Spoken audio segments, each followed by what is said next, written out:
Good morning, everyone. I'm Carolee McGrath. I'm the Media Relations Manager for the Diocese of Springfield. I want to thank you so much for coming for this press conference where we have the release of the report by the Independent Task Force on the Response to Sexual Abuse within the Diocese of Springfield. We have a few speakers today. Irene Woods and Orlando Izaza, both co-chairs of the task force, will speak, and then they'll be followed by Bishop Byrne.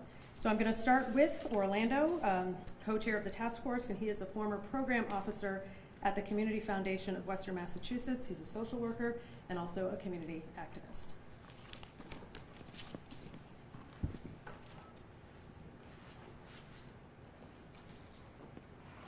Good morning. Take this off. On behalf of the Independent Task Force on the Response to Sexual Abuse within the Diocese of Springfield, I am very pleased to be with you today, along with co-chair Irene Woods, to share the final report and strategic plan developed by the task force.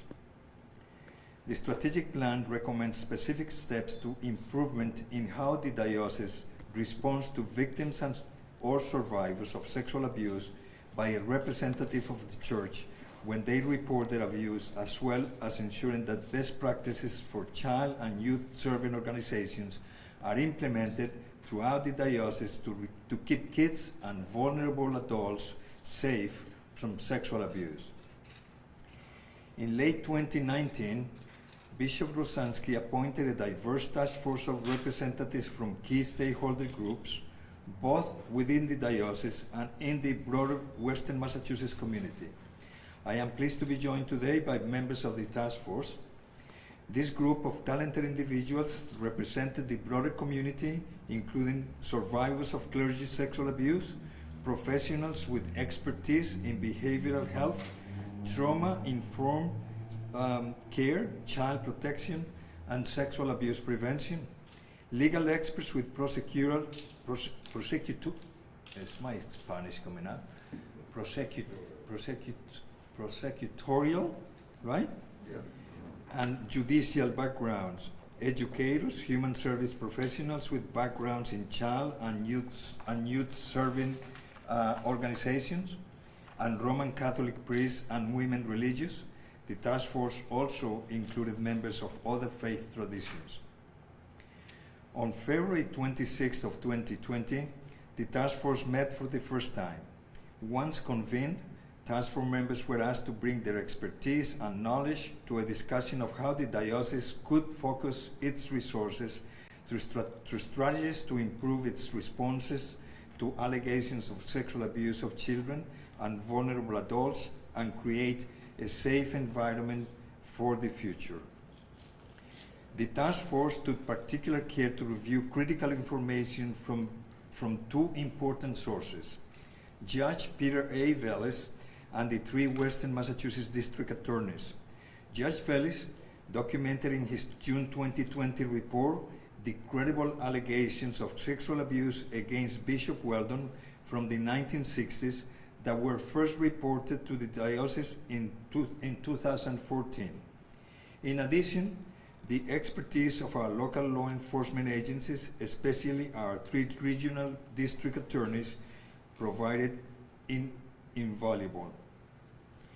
Critical to the task force's comprehensive process was to hear the voice of victims or survivors, the clergy, and the community. Notably, many stakeholders had never been invited to share their experience and perspectives with the diocese, while others had been marginalized and disenfranchised for decades. Thus, inviting stakeholders to share their voice and give input into the strategic plan in a safe, structured, and valid way was a top priority for us.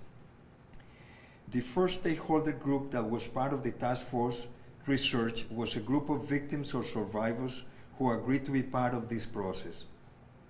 The task force determined that the most effective and safe way to include survivors was to give them an opportunity to share in a therapeutic environment where they could speak freely and be assured there was professional support available at all times.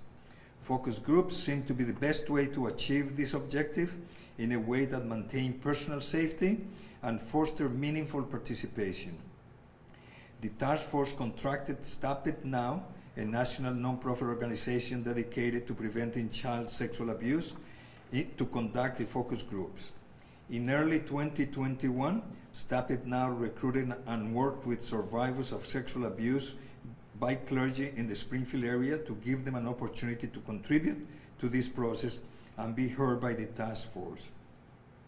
One of the most important recommendations in the findings from the Stop It Now team is that trauma-informed and trauma-responsive lens be applied to every action taken by the diocese as it moves forward. In October 2020, the task force published an online survey in order to obtain a baseline understanding of perceptions from the faith community. The survey was published in English, Spanish, Portuguese, and Vietnamese. Respondents were invited to provide comments, express their concerns, or share recommendations. In total, 492 individuals responded to the survey. The faith community asked for the same things other stakeholders seek. They want to be heard, they want communications and transparency. They want the victims and survivors cared for, and that means all the victims or survivors. They want the diocese to put an end to this issue once and for all, and to begin to focus on creating a new culture that promotes a safe, secure environment for all of God's children, vulnerable adults, and the people who minister to them. The final stakeholder group was the clergy, who were offered the opportunity to be interviewed one-on-one by professional staff. Offering the clergy the opportunity to respond one-on-one through personal interviews proved to be a highly effective way to allow the members of the presbyterate to be heard and to experience being listened to. 65% of all priests who could be reached by phone were interviewed, and only 15% declined to be interviewed. The comments and recommendations of the clergy were, in many ways, consistent with the hope and concerns of the faith community, and in other ways, quite different.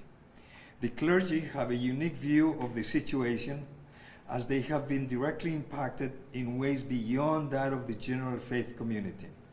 They see both positive signs for the future and repeated behaviors or reinforcement of all behaviors that keep the way it has always been, that means the status quo, in place.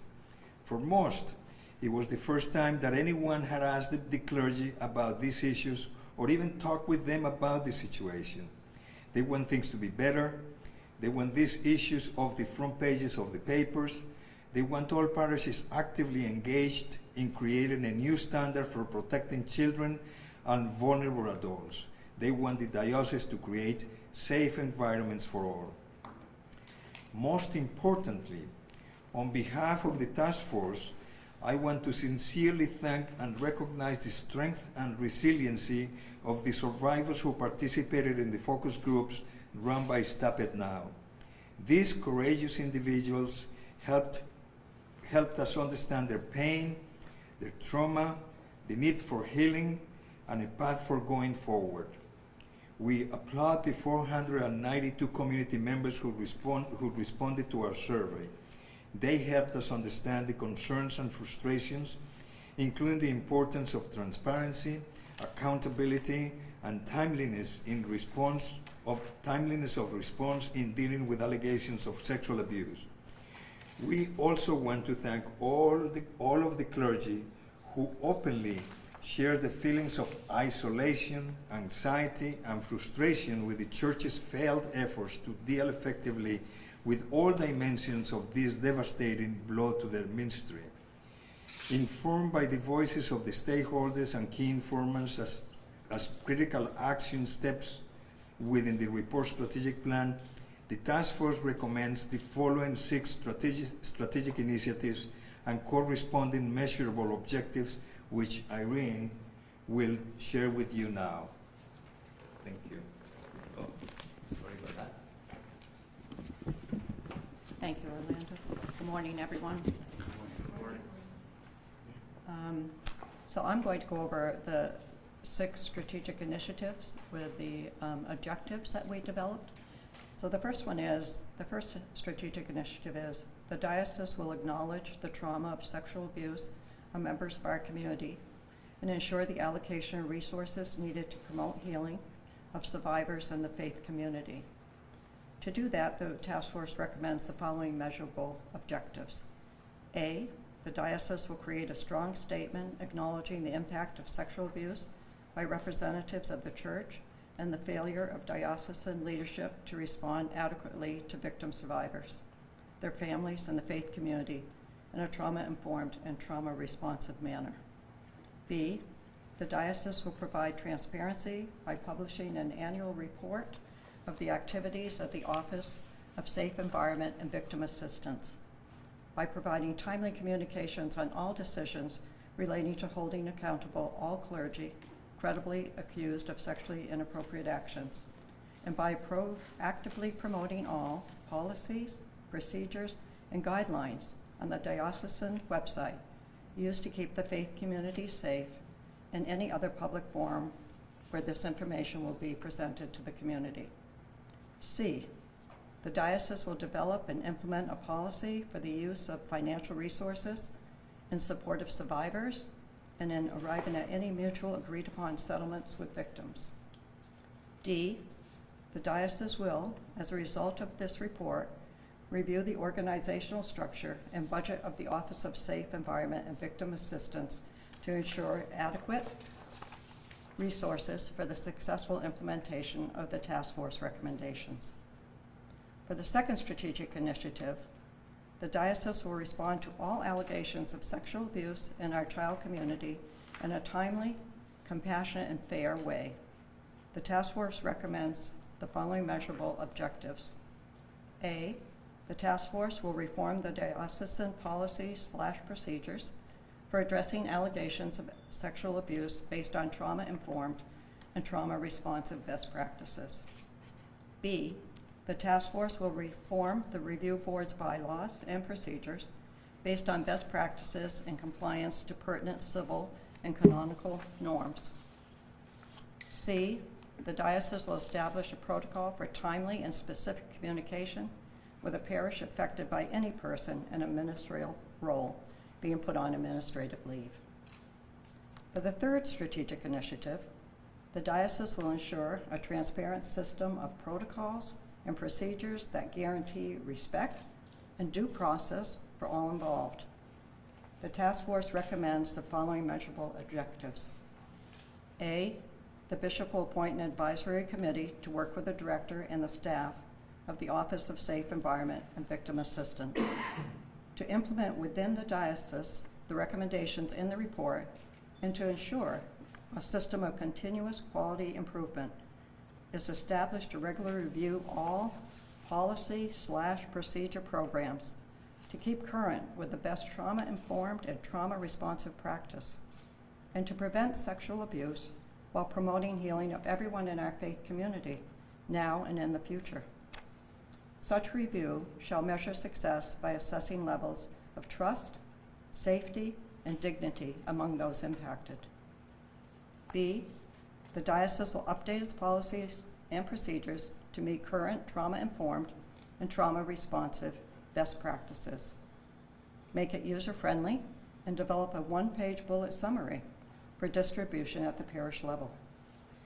C, the diocese will develop a plan to regularly provide training at the parish level on the new policies and procedures. D, the diocese recognizes that some allegations of sexual abuse by those in ministry may not be credible.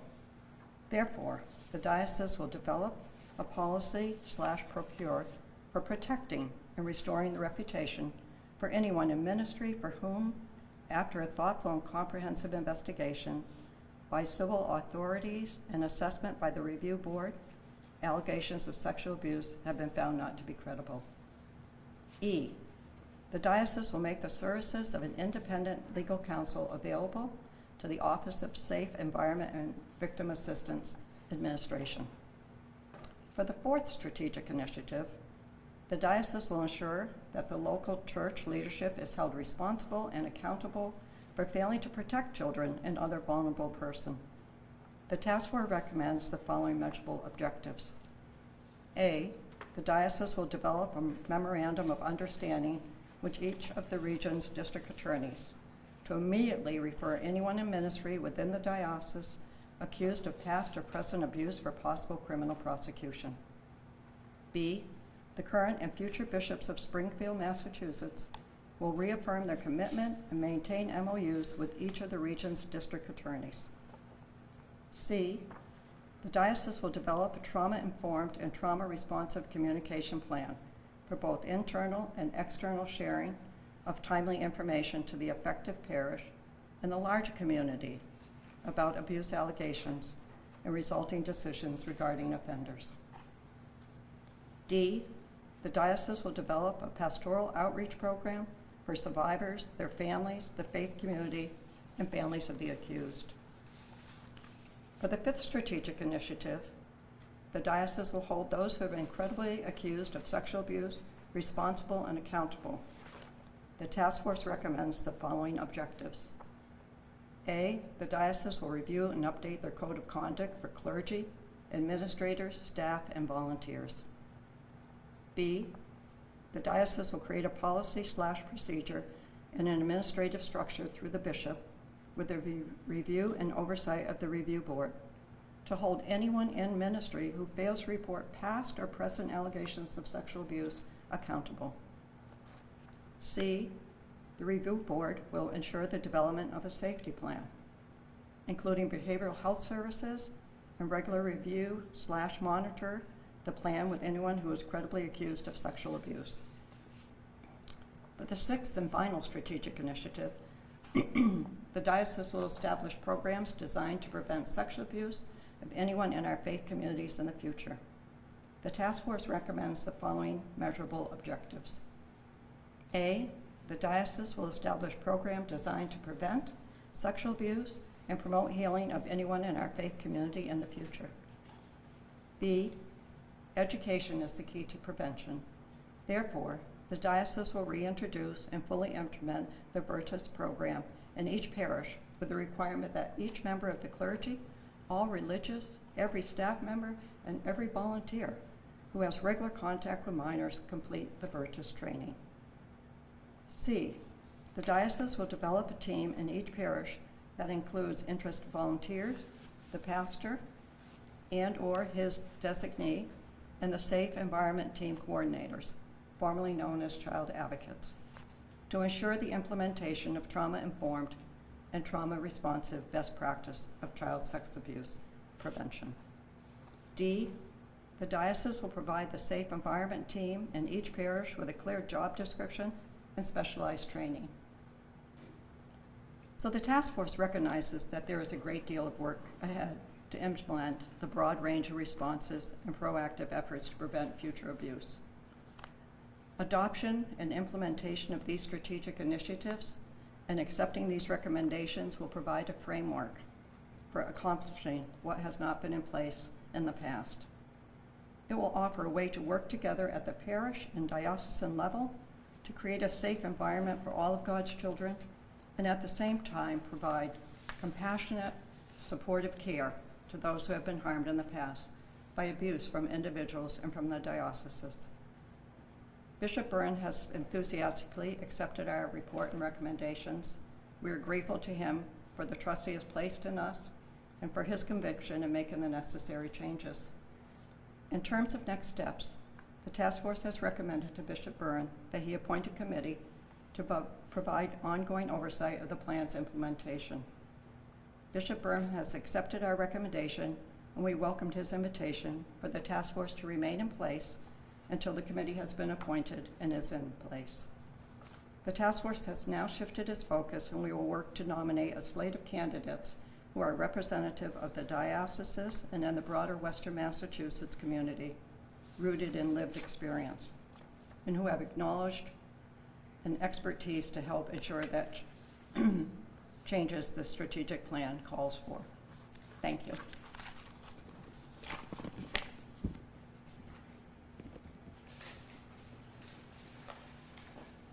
Thank you, Irene and Orlando, for your efforts, especially for co-chairing the task force these past months. And my thanks as well to the task force members for their dedication and commitment to this important work. And joining us this morning are Ron Johnson, our Father Michael Piers, Father William Trigny, Amber Zini, and the task force consultant Maurice Beauvert. It is critically important that this report and accompanying strategic plan was not a top-down initiative, but rather it was a grassroots effort, one that would not have been possible without the invaluable input the task force received from the various stakeholder groups. I want to especially thank, with my personal thanks, to the courageous clergy abuse survivor community for the substantively critical input they provided through the efforts organized by Stop It Now. As a faith community, we are indebted to these individuals for sharing their personal stories and insights, in many cases revisiting the pain they suffered. To them and to the community as a whole, I offer my assurance that this report is just the beginning. The work of the task force is critically important to turning our words of commitment to accountability and transparency into tangible action. It is my sincere hope that this will offer us a blueprint to once and for all set a course for real change in how we handle future allegations. So it is with a most grateful heart that I accept this report and strategic plan. Thank you again.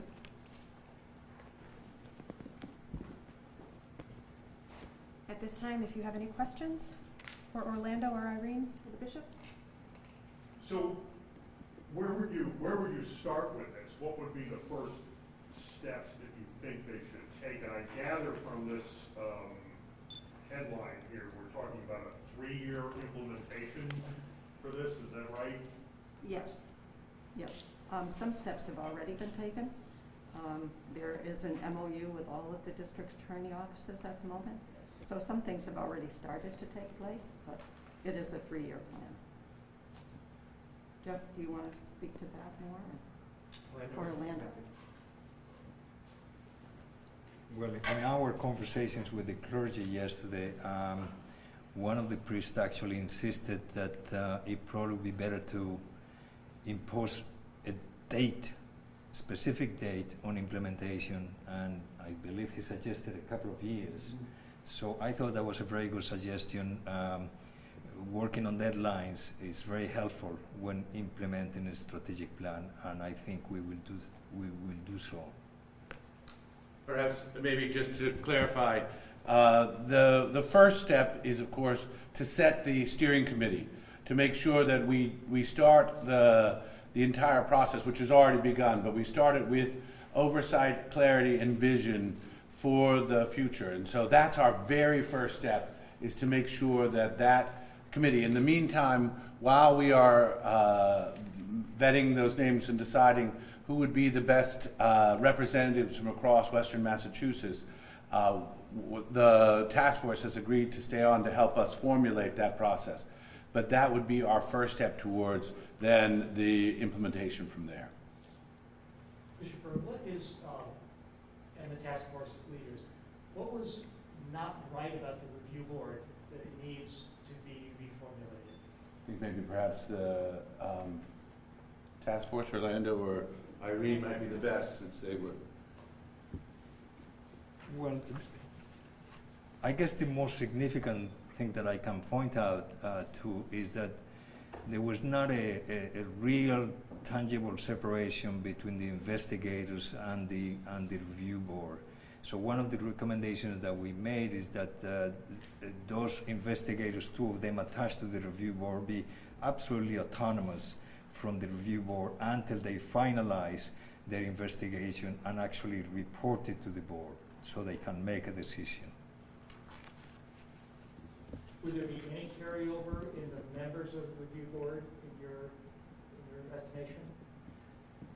Probably Jeff is better to speak about this, but the point, from the point of view of the task force, is that we thought it necessary to restructure the review board and provide a series of guidelines for the work that will be more consistent with our report. Good morning. I've said this before and I'll say it again this morning. The sexual abuse of a child, regardless of when it happened, whether it happened last week, 10 years ago, or 50 years ago, is a crime, bottom line. And chief among the systemic and the structural changes that have been made truly under the stewardship of the task force is first and foremost to ensure that the diocese is upholding its responsibility to refer reports and allegations of sexual abuse to civil and prosecutorial authorities. So really the origin is to make sure that civil and prosecutorial authorities have the opportunity to receive, to review, and to take whatever the appropriate steps are within their respective jurisdictions. With respect to the review board, as Orlando said, a significant structural change, first and foremost, is the composition of the board. And within the bylaws that the task force has developed, first and foremost, there's a prescribed number of individuals. That number is 9. There is a stipulation that 5 of those persons be in full communion with the Catholic Church. That is a requirement of the Charter for the Protection of Children and Young People that's established by the United States Conference of Catholic Bishops. In addition to that, and as Bishop Byrne has said, independence is so important, oversight is critical, and you cannot police yourself. And to ensure that there's a broad representation of the community, the bylaws also stipulate that there shall be 4 individuals from outside of the Catholic tradition. So truly broadening the scope of representativeness in terms of who is in the position, who are on the review board is a critical next step. And so with respect to seating the review board, that is a process that is ongoing, but structurally the membership of the review board will be changing from what it has been in the past. Including the number of members? There's now a prescribed number of members. That number is 9. In the past, the membership number was not defined.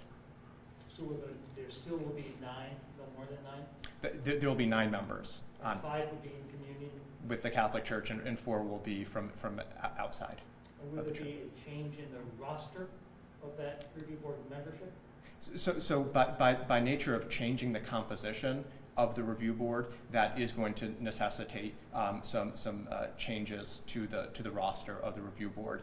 Currently, a process that's underway, and as Bishop Byrne in Orlando and Irene mentioned this morning, part of the work of the task force, first and foremost at this point in time, is to make sure that they are recommending a slate for the steering committee, and under that will be part of the ongoing work of making sure that all of these measurable objectives are brought to fruition. Chief among them, from my perspective as the director of the office, will be implementing the reforms to the review board. Can you address how the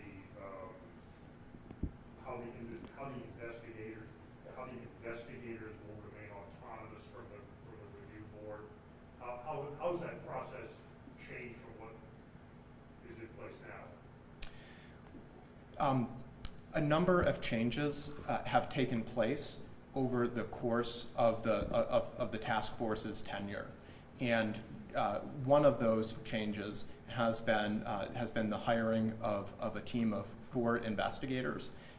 Previously, 2 years ago, that was not the case. There was a single investigator, and in the course of the past 2 years, 4 additional individuals have come on board. These individuals, 3 have substantial law enforcement backgrounds, experience in forensic interviewing, and also a child abuse investigator. And so, over the course of the past 2 years, the Diocese and the Office of Safe Environment and Victim Assistance, really under the stewardship of the task force's vision, has worked to make sure that the investigations that are being done first and foremost, are in accordance with the memorandum of understanding with the district attorneys. So to make sure that any fact finding that's conducted by the investigation is done only when we are cleared to do so in accordance with the MOU. Secondly, the investigators complete their investigation before it is submitted to the review board, and the investigators themselves are not present in attending those meetings. They are available for consultation on an as-needed basis, but it's not an integrated process. So the review board doesn't direct the investigation? They only get the results? Correct. Go ahead. Correct. As far as the, I wanted to ask about the timeline for the diocese providing transparency by publishing the annual report. A couple months ago, we were here for the updates to the list of credibly accused clergy. Will that, and any updates to that list from here on out, only be made available on an annual basis to people? When Bishop Byrne and in the diocese released the list and the updated list of persons whom have been credibly accused of sexual abuse of minors in their ministry within the Diocese of Springfield, one of the commitments was to ensure that that list is a living document, right? Research tells us, and we know through lived experience, that far too often individuals who have been victimized and who have experienced sexual abuse internalize and cope silently with the pain of sexual abuse. And one of the tenets behind releasing the list is to ensure that the diocese provides information that may be helpful to someone in their own decision and discernment to disclose. Disclosure is an important part of the process of seeking services and seeking assistance. And so whether that be to a therapist, a family member, whether that be directly to law enforcement themselves, it was absolutely critical for the diocese and for Bishop Byrne that we provide information that may be helpful in someone's discernment. And so that list will continue to be a living document. Updates will be made contemporaneously, and on a regular basis, public announcements will be made to provide a full accounting of the additions that have been made over a period of time. Have there been any updates to that list since June? There has been one addition to the list this past week. And who was that? On the 1st of September, Father Menji was added to the list. Bishop, what would you say to people that are looking at these recommendations and are still maybe a little skeptical that they're actually going to be implemented or followed through with? Well, that was the entire point of having an independent task force, that this wasn't directed by me, it was encouraged by me, but it was intended to be independent, so that the recommendations be brought to me, but not dreamed up by me or anyone on the staff. And then the creation of an independent steering committee that would give us the annual report but keep the ongoing work done, is to say that no organization should police itself, and the process of taking this and bringing it to an independent committee of people to ensure that we're doing the work that we've said we do is important. And so I understand that people might be skeptical, but we really see this as a new day in the work of transparency and in the hard work of making sure that we acknowledge, we bring healing, we bring justice into the work that we do. So it's the job of the steering committee to ensure that these are implemented? Right, and then and also ultimately it's all of our job in the sense that the church is not just me. The beauty of this entire process was an acknowledgement that the Holy Spirit speaks to everybody, and that if we can encourage people from the grassroots up to speak their hearts and their experience and what they feel needs to be done. And so our capacity to not go from top down, but to speak to survivors, victim survivors, to speak to the whole community, to those in 4 different languages that wish to speak up, and to the stakeholders of our clergy who have been affected by this also, was our way of opening up the windows and allowing the voices to be heard so that we could develop something that truly was reflective of lived experience and helped us hear how we believe God was calling us. So the process of moving it out of a centralized administrative under the bishop gives us that capacity for it to remain an independent process and a voice so that we can move forward. Larry. Sir, I hope you don't think we're belaboring this, but I see reference to an advisory committee on point number 3 here in this summary. You refer to a steering committee. I apologize. So we've been using several different languages, but that's, in my mind, steering. Is it the same? It's the same, yeah. So in my mind, advisory sounds like somebody sitting in the back seat versus somebody driving the car who's helping us drive. So we've used those terms. We've used those terms interchangeably, but I'll stick to advisory committee since that's what's on the. But if it's an advisory committee, how independent is it? In that their advice would still come to you, and that you would be the decision maker on recommended changes? Right, but it would be a decision maker based on the public recommendations. It's not a decision maker based on backroom conversations, but actually on a public discussion, intentionally made to be out into the open, so that ultimately I would be making the final decisions. But like we see in the success of this task force and how well they worked, independence does not mean, it also can imply collaboration. And that's what we see this as, a collaborative effort to make sure that all people are kept safe, that the work of building trust within Western Massachusetts continues. So independent also means collaborative in my mind. Can I just add something? Yes.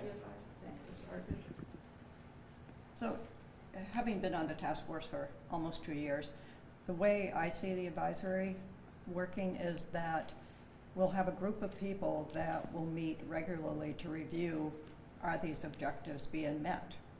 And as we review those, we put together an annual report which will go back to the bishop or to Jeff and to the public saying, this is what was accomplished and this isn't what was accomplished. So I see there really is a check and balance system in there.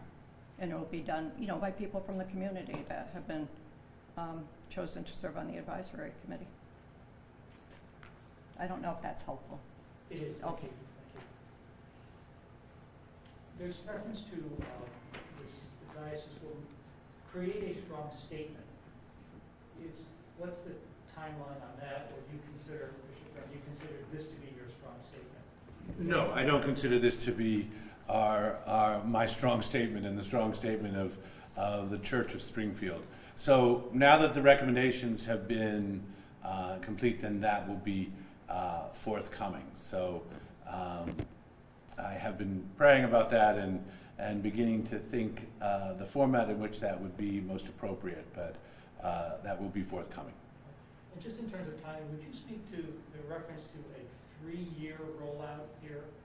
And do you think that might be heard by community members and parishioners as a slow response? Well, one of the things is there's a strategic plan element, and for anyone who's ever done a strategic plan, you have to take steps and make sure that you're doing what you're doing correctly. So it's not to say that we're putting off important work. We're trying to do this systematically. What we're talking about is an entire reformation of a systematic reformation of how we deal with victim survivors, how the review board is going to function most effectively, the establishment of a steering committee. So if you we want to, instead of trying to do everything at once, just as in any strategic plan, you're going to take your top priorities and work them, while at the same time continuing along, making sure that the benchmarks are being met along the way. And what do you see as those top priorities? Well, I think that's going to be determined. I mean, of course, there are certain things, but that's why we are going to have the advisory committee so that they can determine what they see as, this is what needs to be done first, this is what needs to be done second. Again, it's important to recognize that much of the work doesn't need, some of the work does not need, we didn't need an advisory committee to tell us to have an MOU. The work, the memorandum of understanding with the district attorneys was the right thing to do, to make sure that crimes are being reported, that the work, that what is responsible to the civil authorities are notified, and we are working closely and I think effectively with the 3 district attorneys. So I'm grateful also to them for the assistance in the work and the collaboration that we've been able to have with them. Go ahead, Rebecca. As a representative of the Catholic media, Bishop, I just wanted to ask you what you would say to Catholics who still may be estranged by this issue. And of course, we always want to reach out to them. I mean, you know, it had such a major effect on people's faith. So the question is what do you say to people who have left the church or fallen from the practice of their faith? And I think from a biblical perspective, it's that I think it's important not to walk away from Peter just because of Judas. Judas was the one who betrayed Christ, and we reel from this experience of Judases throughout our history, and our history here in Western Massachusetts. But because of that, we shouldn't walk away from Christ himself and from the church, that's where healing comes. And I ask them to step back so that they can be a living part of a healing church. And that's my invitation to them. We seek to be the healing hands of Christ in the world, and I need them to help me do that. Bishop, do you think that the church should announce when names are added to the list of credibly accused, rather than just insert the name? Sure. I mean, I think that as opposed to inserting the name as if it were, because it was not intended to be just slide one under the door. So I think that's a good suggestion, that we let there be a public notification, that there be some. Yes? When was the last time the code of conduct for clergy, administrators, staff, and volunteers was updated? And I believe it was 2016, is that correct? 2016. What changes to that do you envision making now under point 5? I think Jeff maybe would be better to speak to that, or Irene. I think Jeff, I'm not sure. So as I take off my mask to answer the question, kind of what has changed since 2016 and what revisions and modifications are needed to a code of conduct, I'm struck by the fact that I'm holding a mask. And certainly the way that we have continued to interact as a society over the course of the past year and a half with the coronavirus pandemic has really changed the way that we interact, especially with spending more time in online communities through different electronic formats of communication. And so it's important that our expectations and our code of conduct is contemporaneous, and it reflects those different ways that we are ministering and interacting with children and young people. And so certainly among the changes that would be anticipated to a code of conduct revision would be to make sure that best practices are being followed in terms of those who are working and ministering on behalf of the church through these different mediums, many of which that are necessitated kind of by our current circumstances with the pandemic. All set? Thank you so much for joining us today. We appreciate you being here. Did you have another question? You're all set? Great. Thank you so much for joining us. Thank you. Have a good day, everyone.